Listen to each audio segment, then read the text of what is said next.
안녕하세요. 간접정보통 도리쌤입니다. 오늘 환경보건 5번째 시간에는 지구온난화, 엘니뇨 라니냐, 열섬현상, 오존층 파괴, 산성비, 기온역전, 스모그 등 환경오염과 관련된 현상에 대해서 공부하겠습니다. 대기오염 현상 첫 번째, 지구온난화는 글로벌 워밍이라고 하죠. 그 단어가 기후변화, 클라이밋 체인지, 온실 효과, 그린하우스 이펙트 같은 용어라는 거 먼저 정리해 두시고요. 이것은 대기에 이산화탄소, CO2와 수분, H2O가 쌓여서 어떤 뚜껑을 형성하게 되죠. 태양으로부터 오는 복사선을 흡수하니까 대기의 온도가 상승하는 더워지는 현상이죠. 이 지구온난화 때문에 산림이 파괴되고 빙하가 녹으니까 해수면이 상승되기도 하고 바다 생태계에 큰 변화를 일으킨다고 합니다. 지구온난화, 글로벌 워밍, 기후변화, 클라이밋 체인지, 온실효과, 그린하우스 이펙트, 원인 기체 이름, 온실가스라고도 부르는 이산화탄소였습니다. 두 번째, 대기오염 현상, 이상기후로 인한 것, 엘니뇨 현상과 라니냐 현상 보겠습니다. 엘니뇨, 해수의 온도, 바닷물의 온도가 높아지는 현상이고요. 라니냐는 반대로 해수의 온도가 낮아지는 현상입니다. 둘 다 비정상이기 때문에 가뭄이나 홍수, 한파폭우 등 이상기후를 유발하는 원인이 됩니다. 우리가 좀 전에 공부했던 지구온난화가 이러한 엘니뇨, 라니냐 현상에 영향을 끼칩니다. 대기오염 현상 세 번째, 열섬 현상은요. 높은 건물이 빽빽한 도심에 건물이나 도로에 의한 복사열이나 냉난방 장치를 많이 사용하게 되죠. 사람이 많으니까. 그러한 열 때문에 주변 지역의 온도보다 그 높은 건물 많은 도심의 온도가 5도 이상 높은 현상을 말합니다. 더운 공기가 상승해서 대기오염 여러 가지 오염물질과 함께 먼지 지붕을 형성하게 됩니다. 이러한 열섬 현상에 건강에 미치는 영향은 여름에 훨씬 더 심각해집니다. 우리가 흔히 접한 열대야나 폭염 등이 이러한 대도시의 열섬 현상과 관련이 있습니다. 이런 대도시의 열섬 현상을 막기 위해서는 녹지나 하천, 연못, 또 건물의 높이를 다르게 해서 바람이 통할 수 있게끔 바람길을 조성해야 되고요. 또한 태양열의 복사를 반사할 수 있는 시원한 지붕, 쿨루프라든가 또 도로 포장을 쿨포장 등 다양한 기술을 사용한다고 합니다. 대기오염 현상 네 번째, 오존층 파괴 보겠습니다.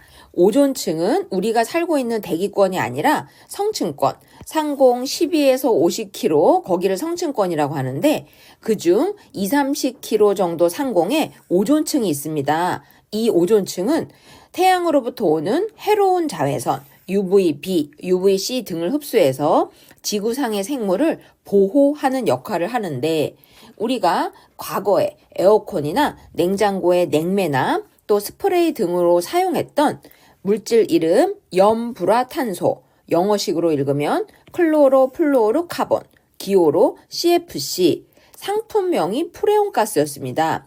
이것이 자외선과 만나서 오존층을 파괴하게 되고 그 오존층이 파괴된 구멍을 통해서 해로운 자외선이 들어오면 인체에 미치는 영향은 피부, 암, 백내장, 면역 기능 등이 떨어지는, 특히 피부암은 명백히 원인이 밝혀져서 자외선을 발암 물질이라고 말할 수도 있죠.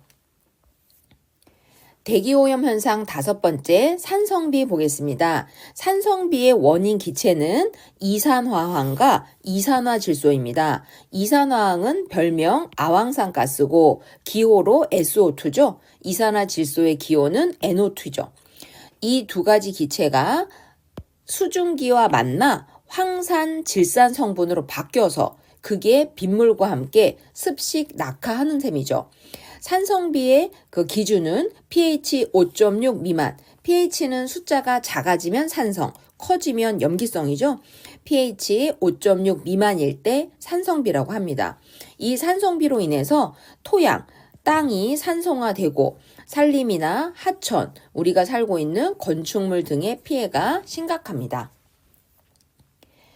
대기오염 현상 6번째, 기온 역전 보겠습니다.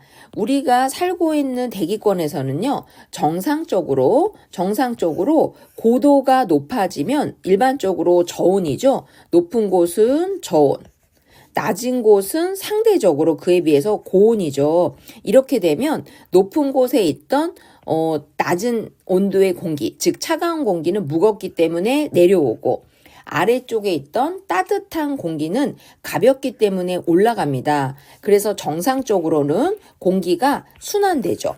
위에 거는 내려오고 아래 거는 올라가는 대류, 즉 순환이 일어나서 어느 정도 공기가 희석이 돼서 우리가 대기오염 물질을 발생하더라도 자정작용에 의해 살 수가 있는데, 제가 기온 역전 현상을 그려보겠습니다. 기온 역전 현상은 높은 곳으로 가면 저온이어야 되는데 반대로 고온인 거고요. 아래쪽은 저온인 겁니다. 왜 그런지를 여기서 다루는 건 아니고요. 이렇게 기온 역전 상태에서는 위쪽에 있는 고온에, 즉 따뜻한 공기는 동동 떠 있게 되고, 아래쪽에 있는 차가운 공기는 그대로 침체되어 있는 거죠. 즉 정상적인 상태에서 공기가 대류되고 순환되고 희석되지 못하고, 기온 역전 상태에서는 아래 공기 차갑고 위 공기 따뜻한 상태의 역전 상태에서는 상층에 따뜻한 공기가 동동 떠 있고 하층에 차가운 공기가 그대로 침체되어 있으므로 오염물질의 확산과 대류가 일어나지 않아서 대기오염이 심각해지는 현상을 말합니다. 바람이 불지 않는 겨울, 또 땅이 눈이나 얼음으로 덮인 경우, 또 맑은 날, 이러한 현상은 더욱 심합니다. 우리가 뒤에서도 다루게 되는 런던 스모그, LA 스모그, 이때 기온 역전 상태일 때 발생한 현상입니다. 마지막으로 대기오염 현상 7번째, 스모그 보겠습니다. 스모그라는 단어는 스모크, 연기라는 영어 단어, 그리고 포그, 안개라는 영어 단어가 합쳐진 건데요. 대기오염 물질이 화학 반응이 마치 안개처럼 나타난다 해서 부르는 단어입니다. 런던에서 있었던 런던 스모그는 겨울철에 석탄을 이용한 난방에서 아황산가스, 이산화황, SO2가 원인이었고, 미국의 LA 스모그는 여름에 강한 햇빛 자외선과 자동차 배기가스에서 나오는 질소산화물, 또 HC, 우리 탄화수소라고 하죠. 탄화수소와 함께 만나서 오존을 형성해서 오존이 원인이 돼서 나타난 대기오염 현상 스모그였습니다. 둘 다 앞에서 다뤘던 것처럼 기온 역전 상태에서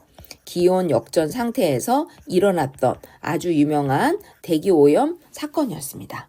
네, 오늘 여기까지 7가지 대기오염 현상 공부했고요. 다음에 여기서 또 만나 함께 공부합시다. 감사합니다.